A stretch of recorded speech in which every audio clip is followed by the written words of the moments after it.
Actualmente, como consecuencia de esa política de hostilidad hacia de Estados Unidos hacia Cuba, se aprecia una determinada campaña de descrédito y criminalización de la Revolución Cubana, que el gobierno cubano asegura que no solamente existe como tal, sino que además hay intentos de establecer una matriz de opinión que distorsiona la visión de su realidad sociopolítica. ¿Cuál es su criterio? Sí, mira, eso tampoco es nuevo en la práctica de las relaciones Cuba-Estados Unidos. Es decir, yo digo que la intención de degradar la imagen del pueblo cubano es incluso hasta anterior a la Revolución Cubana. Antes era distinto que ahora. Antes se decía que La Habana era el burdel del Caribe. ¿Te imaginas qué orgullo nacional que La Habana fuera el prostíbulo de América Latina dentro de la propaganda turística? Cuando triunfa la revolución, las primeras medidas que aplica Estados Unidos junto con las agresiones económicas, porque no podemos ignorar que en el año 59 comienza Estados Unidos su política anticubana para estrangular la economía cubana, para liquidar la revolución cubana, y esto fue aparejado con una campaña de propaganda, diría yo, a nivel internacional, en unos casos dirigidos a fomentar la contrarrevolución en Cuba, como era el caso de Radio Swan en los primeros años de la década del 60, que era una emisora que solamente transmitía programas que llamaban a fomentar la contrarrevolución.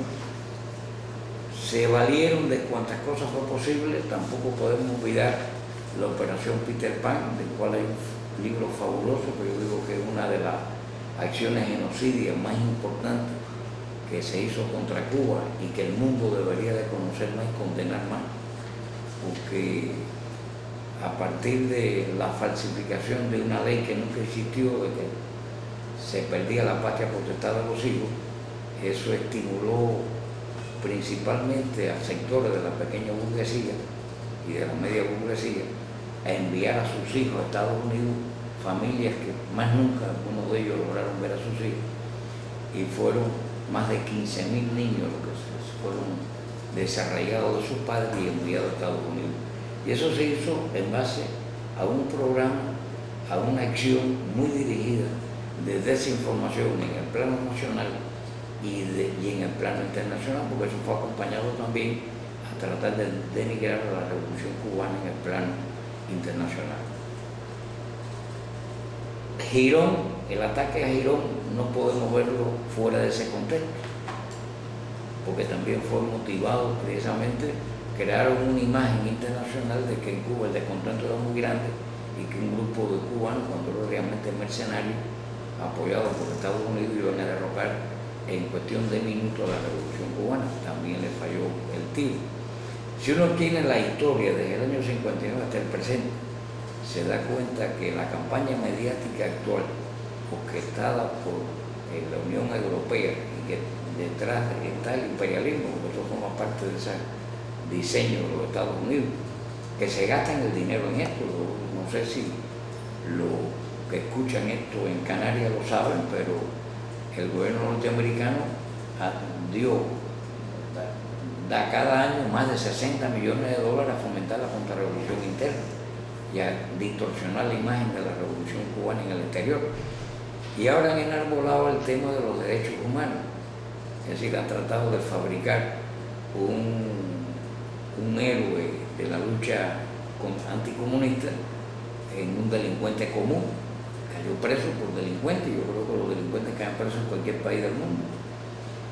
Y esto, no hay duda de que esta campaña mediática, a través de los grandes medios, ha ganado espacio, principalmente en Europa, que ha provocado también la reacción del movimiento de solidaridad y de gente honesta en el mundo que no se han dejado confundir con esta campaña. Y esta campaña responde a eso, es decir, crear una imagen de que Cuba es un caos, de que en Cuba no hay respeto a los derechos humanos, de que en Cuba la gente vive en la agonía y en la desesperación, cuando es todo lo contrario. Y que además tenemos problemas, sí, tenemos problemas en este país, un país que lleva más de 50 años con el bloqueo más largo y más brutal que recuerda la historia de la humanidad. Lógicamente que tenemos que tener problemas, que no contamos con líneas de financiamiento externo, que no tenemos crédito, que nadie nos da un centavo, que hace poco, hace apenas 2 años, tuvimos pérdida de más de 15.000 millones de dólares con 2 ciclones que destrozó este país, porque lo destrozó, 700.000 viviendas arrasadas, más las instalaciones fabriles, centros de trabajo. La agricultura la acabó, y sin dinero, sin recursos, sin ayuda externa, nosotros hemos logrado reconstruir en buena medida los destrozos del ciclón y hemos logrado reanimar la agricultura cubana y ir a la recuperación económica. Claro, hemos tenido que invertir los recursos que estaban dedicados a mantener las líneas de desarrollo y de construcción de viviendas, a rehabilitar todo lo destruido por el ciclón. Es decir, si tú le sumas todo esto, pues parece que el imperialismo considera que es el momento propicio de darle jaque mate a la revolución cubana. A propósito de esto, le quería preguntar por otro de las cuestiones que más se está tratando ahora en los medios de comunicación españoles, que es el tema de las damas de blanco. Nosotros estuvimos ayer en las elecciones, en la segunda vuelta de las elecciones, y pudimos preguntar a pie de urna a algunas personas, pero me gustaría saber cuál es su opinión acerca de este fenómeno. Sí, mira, aquí una de las cosas que hace la Oficina de Intereses de Estados Unidos, que la hace con plena libertad, es la creación de grupúsculos que son asalariados de la Oficina de Intereses de Estados Unidos. Así crearon los llamados periodistas independientes, y bueno, uno de los más famosos periodistas independientes era un agente de la seguridad que lo infiltró y pudo dar todos los datos y todas las pruebas de los salarios que cada uno de ellos cobraba. Y así han ido creando cosas, y una de las cosas que han creado es este grupúsculo, que son un grupo de 10 o 12 viejas, porque yo los he visto paseando por Quinta Avenida, no son más que eso, las famosas damas de blanco, que son también asalariadas de la Oficina de Intereses de Estados Unidos. Cuando tú comparas la presencia de 10 o 12 viejas vestidas de blanco paseándose por Quinta Avenida y la tira contra el más de 1 millón de manifestantes en apoyo a la revolución el día 1 de mayo, o de más de 1 millón votando en segunda vuelta ayer en este país, en elecciones que fueron muy transparentes, que seguramente ustedes tuvieron la oportunidad de contactar, de visitar y ver y hablar con la gente, donde se encuentra el agua al coco, es hablando con la gente precisamente. Tú te das cuenta que esto es un grupo de fantoches que no tienen peso, ni deciden en la vida política, ni son nadie, es decir, no responden realmente a ningún interés de otro tipo que no sea los intereses hegemónicos de la Oficina de Intereses de Estados Unidos. Y para eso hay dinero, para eso le pagan. Esa vieja tiene que manifestar porque cobran por eso, como el herrero tiene que trabajar en la forma porque cobran por eso, pues estas viejas cobran de eso y de eso viven. Pero fíjate qué cosa más curiosa, porque a veces la gente se monta en los carriles de los grandes medios, en esa propaganda brutal que hay contra Cuba, y no reflexionan y no analizan. En Cuba hay un personaje aquí, que está muy cerca de esta oficina que yo tengo, que es un personaje que lo han hecho un personaje internacional, y es un borracho, un marginal. No sé si ustedes han oído hablar de Pánfilo. Sí, Pánfilo.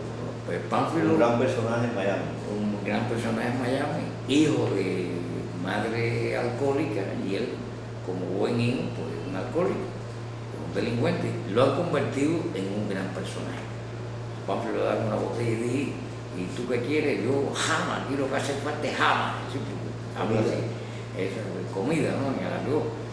Y entonces lo han hecho un personaje, como han hecho un personaje a las damas de blanco y como han hecho un personaje a este tipo de gente. Yo te digo que igual que se han extrañado todas las campañas mediáticas contra Cuba hasta ahora, esta otra también no tiene otro destino que no sea el fracaso. Mira, es significativo. Hay un llamamiento que fue lanzado en México por un grupo de intelectuales mexicanos, entre ellos gente de mucho renombre, como Pablo González Casanova, antiguo rector de la Universidad Autónoma de México, y que tiene en estos momentos de cientos de miles que han suscrito eso, entre ellos un grupo importante de premio Nobel, condenando la campaña mediática. Entonces, ¿dónde está la honestidad? En ese movimiento intelectual de gente transparente, de premios Nobel, gente que conoce la Revolución Cubana, gente que vive, que sabe cómo piensa el pueblo de Cuba, o en ese grupúsculo de damas de blanco que no representan a nadie. Yo creo que hay que reflexionar a veces sobre estos impactos y sobre las verdaderas razones que tiene esta política que sigue Estados Unidos contra nosotros. Ellos no nos van a perdonar nunca a nosotros lo que hicimos, ¿no? O sea, hacer una revolución socialista en las narices mismo del imperialismo, haberle nacionalizado, porque todo es una gran finca de Estados Unidos. Yo quiero decirte que las 5 provincias orientales, que son 5 en todo momento, que es el territorio más grande de Cuba, el principal propietario de aquello era una Free Company, a través de una subsidiaria que se llamaba la Manatí Sugar Company. Entonces tú dices, bueno, es un territorio que es más grande que muchas repúblicas del Caribe. O la Isla de la Juventud, que antes se llamaba Isla de Pino, era propiedad de una empresa norteamericana, la isla completa. Entonces, ¿cómo tú ejerces soberanía en un lugar que el dueño de la isla no eres tú, sino como una empresa extranjera? Había que nacionalizar. Claro, se le pagaba la compensación, pero Estados Unidos prohibió a los antiguos dueños que recibieran la indemnización del gobierno cubano. Entonces, esa política que va en contra de lo que hemos hecho nosotros para reafirmar nuestra soberanía, pues Estados Unidos ha venido demostrando, y lo sigue demostrando con el actual gobierno norteamericano, de que eso no lo va a perdonar nunca al pueblo cubano, que hayamos sido realmente dueños de nuestro destino, dueños plenos de nuestra soberanía, y ese es el eje del problema, ¿no?